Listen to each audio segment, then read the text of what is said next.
Olá, queridos, a graça e a paz do nosso Senhor Jesus Cristo. Quero neste momento louvar a Deus pela rica oportunidade que Ele tem nos dado de mais uma vez nós celebrarmos o Seu nome e de nos proporcionar sempre a oportunidade de nós nos erguermos, de nós estarmos mais uma vez dispostos a caminhar na Sua presença. E isso é gratificante porque Ele sempre vai estar nos conduzindo, nos fortalecendo e falando aos seus filhos que o caminho que nós decidimos percorrer na Sua presença, isso vai estar cada dia sendo por Ele alimentado. E nós observamos que o nosso Deus, Ele é um Deus que promete, Ele é um Deus que cumpre. Quero falar um pouco hoje sobre esperança. Esperança, a gente observa que se nós mantermos essa habilidade de estar cada dia esperando, principalmente em Deus, porque nós sempre vamos estar alimentando as nossas expectativas e depositando a nossa esperança em alguma coisa. Muitos colocam a sua esperança no dinheiro, outros colocam a sua esperança em pessoas. E em os dias que nós estamos vivendo, dias conturbados, dias de lutas, dias de adversidade, a gente observa que a nossa maior esperança hoje é que os males que está sobre a nação se passem. Mas a gente percebe que a gente pode se frustrar como pode se alegrar. Mas uma coisa que eu observo que quando nós depositamos em Deus a nossa confiança, nós não vamos ser frustrados quando colocamos nele a nossa esperança. E a gente observa uma coisa importante, é que a esperança é confiar no que ainda não se vemos. Ou seja, aqui é quando você deposita a confiança em Deus. E um contexto muito importante que diz aqui, muitas vezes nós colocamos nossa esperança nas coisas erradas, no dinheiro, no emprego, nas pessoas. E todas estas coisas elas podem falhar, como diz o texto, todas essas coisas elas podem falhar. Mas se nós depositarmos em Deus a nossa confiança, Ele não vai nos frustrar, Ele não vai permitir que nós nos frustramos na caminhada. E um texto que eu quero compartilhar convosco está no Salmo 42 e no versículo 11, que diz assim: Por que você está assim toda triste, ó minha alma? Essa é uma pergunta que o salmista faz. Por que está assim tão perturbada dentro de mim? Outra pergunta. E ele continua: ponha a sua esperança em Deus, pois ainda o louvarei. Ele é o meu Salvador e o meu Deus. Então a gente observa que o salmista ele faz duas perguntas. Primeiro, a pergunta é: por que estás assim triste, ó minha alma?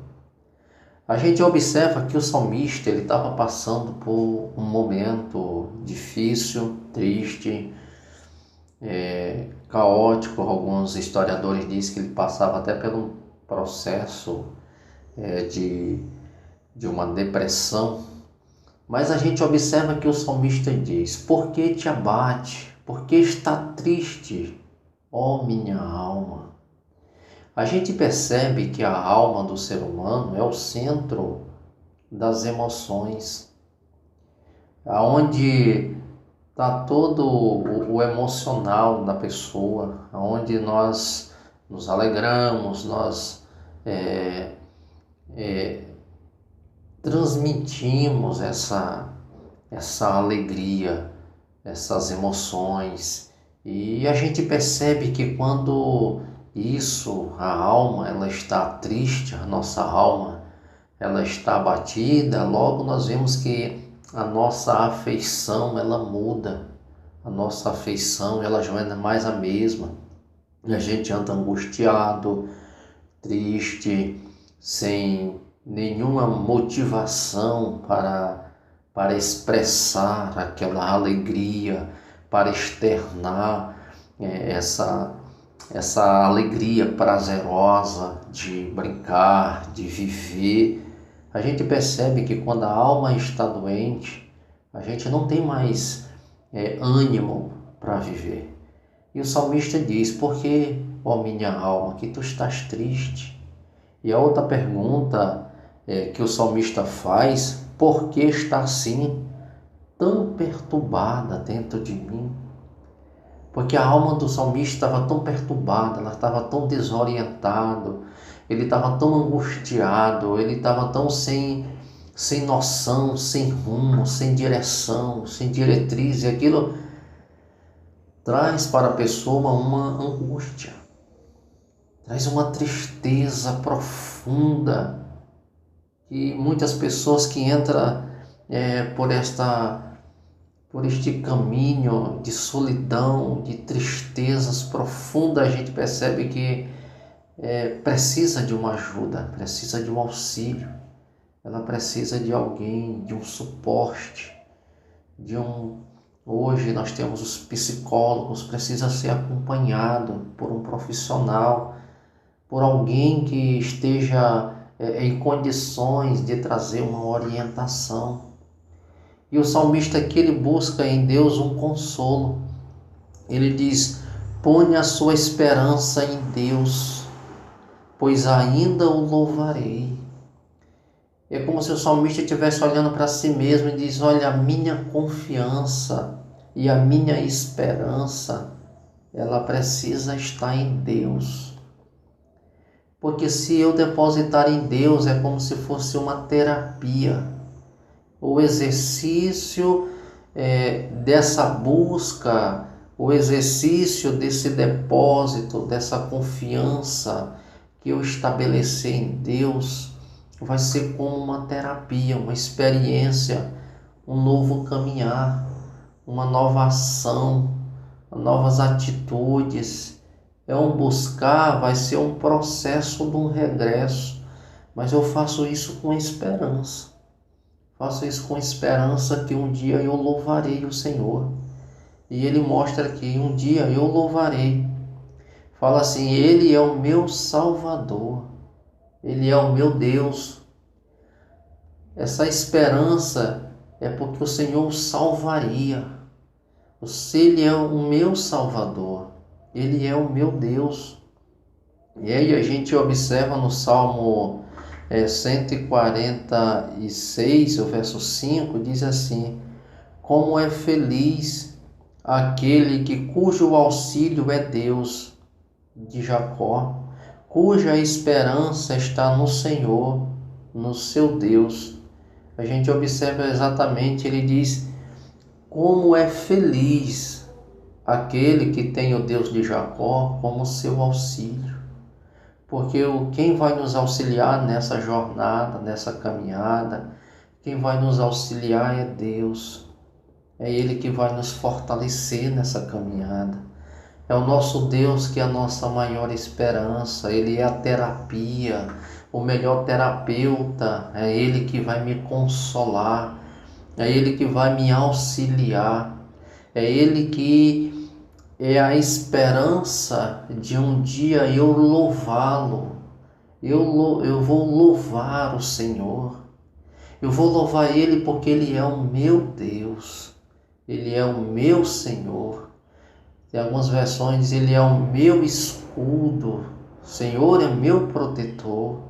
É Ele que nas horas mais difíceis da minha vida, é Ele que me sustenta. É Ele que traz o consolo para a minha alma.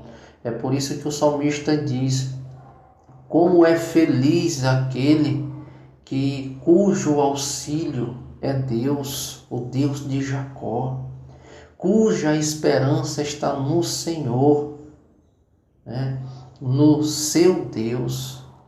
E ele mostra aqui em Romanos capítulo 15, versículo 13, outra passagem linda, que ele diz que o Deus da esperança os encha de toda alegria e paz por sua confiança nele. E ele mostra outra coisa importante aqui, por sua confiança nele, para que você transbordem de esperança pelo poder do Espírito Santo. Olha só, que o Deus de esperança os encha de toda alegria e paz. Alegria e paz. Porque a sua confiança nele, por sua confiança nele, para que você transborde de esperança. E outra coisa importante, ele fala transborde de esperança pelo poder do Espírito Santo. Paz e alegria, que nós venhamos transbordar de alegria e de esperança, de confiança nele. E aqui a gente já percebe que há um auxílio do Espírito Santo em nós, que vai nos auxiliar, que ele vai nos encher da sua maravilhosa presença e a se transbordar de Deus na nossa vida. Querido, que o nosso Deus nesse momento ele possa ir ao seu encontro, aonde quer que você se encontre, a situação que você esteja, que o Deus de Jacó ele seja o seu auxílio, ele possa ir ao teu encontro nesse dia, trazer um refrigério para a sua alma, que a sua alegria, pelo auxílio desse Deus, do nosso Deus, ele possa transbordar você de esperança, de alegria, e você possa inteiramente depositar nele a sua confiança, a sua alegria, para que você possa realmente estar convicto que você é auxiliado pelo nosso Deus. Olha o que é que Pedro diz no capítulo 1 e no versículo 3 da sua primeira carta. Ele diz assim: bendito seja o Deus e Pai de nosso Senhor Jesus Cristo, conforme a grande misericórdia. Ele nos regenerou para uma esperança viva, por meio da ressurreição de Jesus Cristo dentre os mortos. Pedro está dizendo assim: bendito Deus e Pai de nosso Senhor Jesus Cristo. Ele está dizendo que ele nos ressuscitou para uma viva esperança. E ele mostra uma coisa interessante: conforme sua grande misericórdia, ele nos regenerou para uma esperança viva. E algumas versões dizem assim: e ele nos regenerou para uma viva esperança. Então nós fomos, esse Deus ele é bendito, esse Deus é Pai de nosso Senhor Jesus Cristo, e ele nos regenerou para uma esperança viva. Então ele nos regenerou para que nós pudéssemos ter condições de viver, de se alegrar, de confiar, de esperar.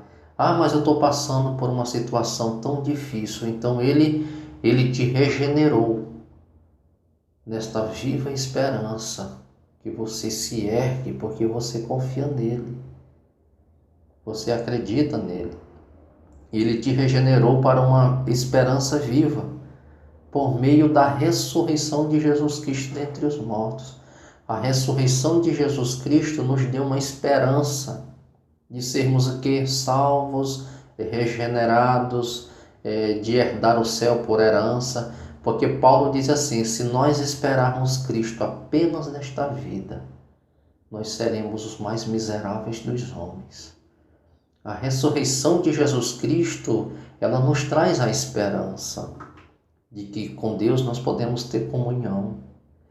Traz a esperança de que nós podemos em Deus alcançar a vida eterna.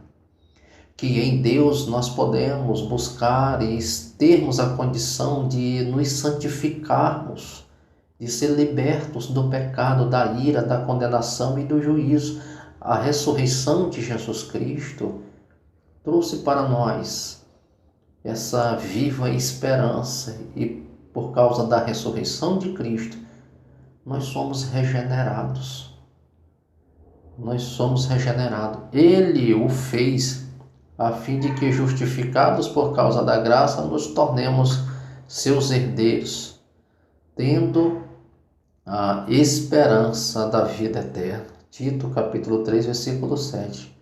Eu estou complementando. Ele os fez a fim de que, justificados por sua graça, nos tornemos seus herdeiros, tendo a esperança da vida eterna.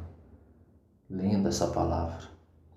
É justamente por causa dessa viva esperança da ressurreição de Jesus Cristo que nós temos em Deus a vida eterna.